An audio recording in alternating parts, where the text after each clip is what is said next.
midnight, my neighbor knocked on my door while my husband was away. Section 1. The calm before the storm.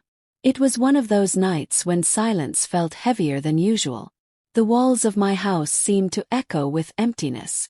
My husband had been away on a business trip for 3 days, and although I tried to fill the hours with chores, books, and television, I couldn't shake the feeling of loneliness that crept into me once the sun went down.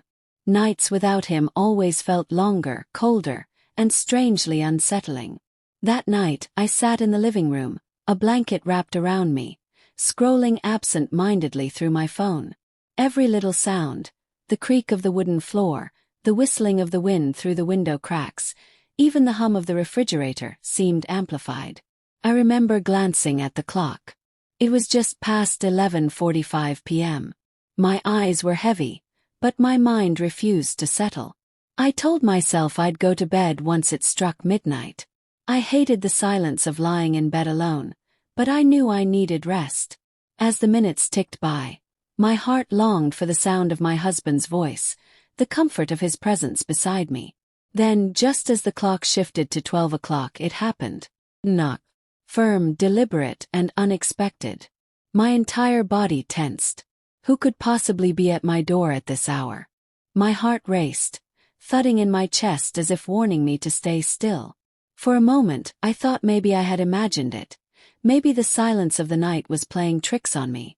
But then the knock came again. Louder this time. Froze. My mind immediately raced to worst-case scenarios. Was it a stranger? A burglar? Someone in trouble? My husband always reminded me never to open the door late at night, especially when I was alone. And yet, curiosity and a strange sense of duty urged me forward. I tiptoed toward the door, my hand trembling as I reached for the lock. I hesitated, whispering a silent prayer that it wasn't something dangerous. I pressed my eye against the peephole, and what I saw made my heart skip. It was my neighbor.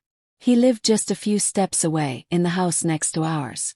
We weren't close, but we exchanged polite smiles whenever we crossed paths.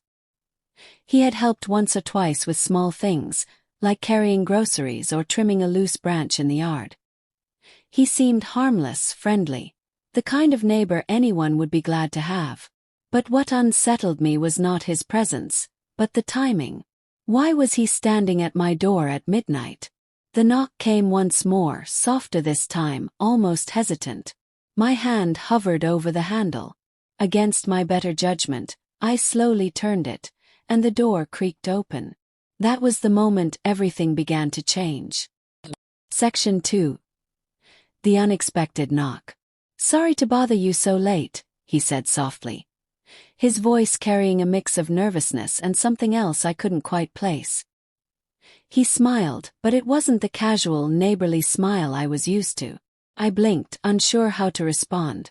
"It's all right. Is something wrong?" I asked, my voice quieter than I intended. He scratched the back of his neck and gave a half-laugh. "I ran out of candles. The power in one part of my house just went out, and I didn't realize I didn't have any backups." It was a strange excuse, but believable enough. I hesitated, then nodded. "Wait here. I'll check." As I walked to the kitchen to fetch a spare candle, I could feel his presence lingering at the doorway. Something about it made me uneasy. Still, I grabbed 2 candles and returned, handing them over with a polite smile. "Here you go." He accepted them but didn't leave right away. Instead, he lingered, his eyes scanning the living room behind me. "You're up late," he said casually. I nodded, hugging the blanket tighter around myself. I was just about to head to bed. There was a pause, a silence that felt heavier than it should have. His eyes met mine, and for a moment I felt something shift in the air between us. It wasn't neighborly. It wasn't casual. It was different. "Your husband's still away, right?"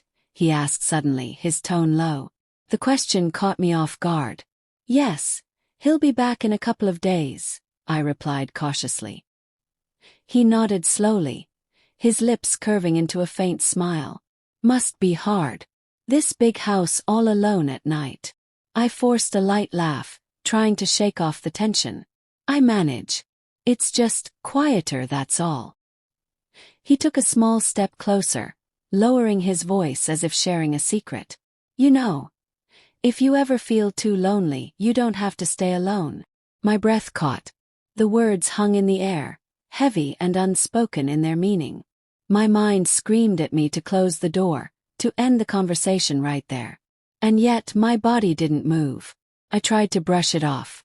"Thank you for the candle's excuse," I said quickly, attempting to redirect the moment. But instead of leaving, he tilted his head slightly and gave me a look that made my pulse quicken. A look that wasn't neighborly at all. The silence grew again, thick and uncomfortably charged. My thoughts raced, about my husband, about the hour, about the dangerous pull of the moment. When I finally spoke, my voice trembled. "Maybe you should go now." But deep inside, I knew the line between what was safe and what was dangerous had already begun to blur. Section 3. The crossing of the line. The moment I told him he should leave, I expected him to turn around and walk back to his house. That would have been the logical thing to do, the safe thing. But instead he lingered. His eyes locked onto mine in a way that made me both nervous and strangely vulnerable. "I didn't mean to make you uncomfortable," he said softly, his voice low but steady. "It's just, I see you every day and I know how much you care for your husband. But tonight, standing here, I can't help noticing how lonely you look." His words pierced me deeper than I expected. For days, I had fought off the emptiness of this house, pretending to be strong, pretending I wasn't aching for companionship. And now, someone had noticed. Someone who wasn't supposed to. "I'm fine," I whispered, trying to convince both him and myself. But when he stepped a little closer, closing the gap between us, I didn't step back.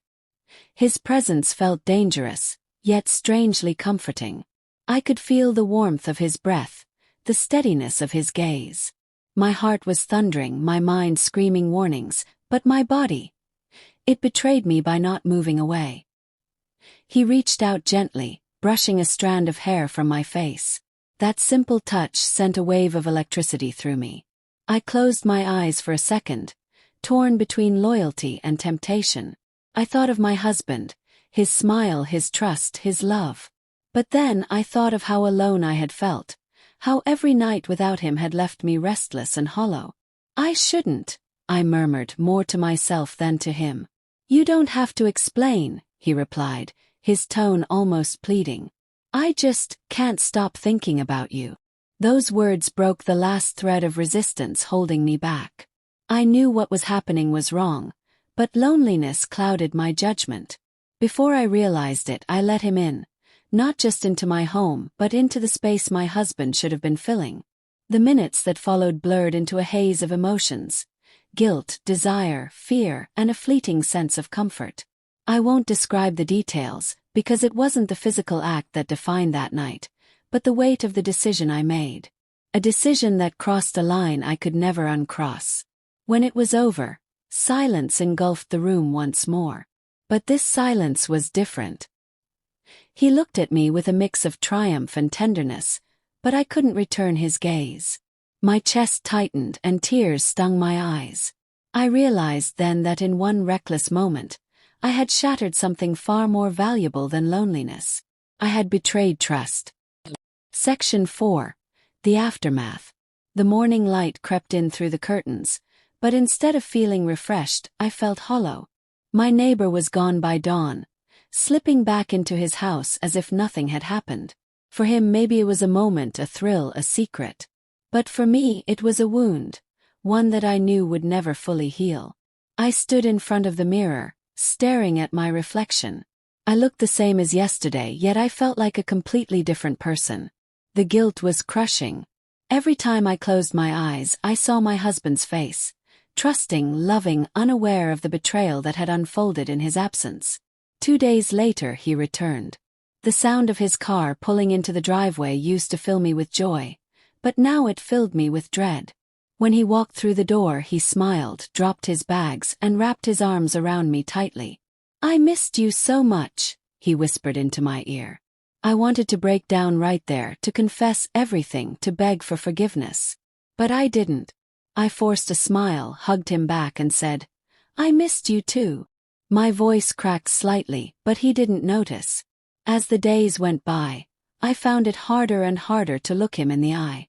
Every word he spoke, every act of kindness he showed me, felt like a dagger. He trusted me completely, and that trust was now tainted. My heart ached with the weight of my secret. The neighbor and I never spoke of that night again. We went back to polite greetings, pretending nothing had happened. But every time I saw him, I was reminded of the midnight knock that changed everything. A single moment of weakness had rewritten the story of my marriage, whether my husband knew it or not. In the quiet of my thoughts, I replayed that night over and over, wishing I could turn back time. But I couldn't. And that's when I learned one of the hardest truths of life. Temptation doesn't announce itself. It comes quietly when you're weakest, disguised as something harmless. A knock at midnight, a neighbor asking for help. Now I carry the weight of that choice every day. My husband still doesn't know, and maybe he never will. But I know. And the guilt is a constant shadow, reminding me of the fragility of love and trust. If there's anything I could tell others, it's this. Protect your relationships fiercely. Don't let loneliness or weakness open doors that should stay closed. Because once you cross that line, no amount of regret can take you back. That midnight knock was more than just a sound at the door. It was the beginning of a mistake that changed me forever.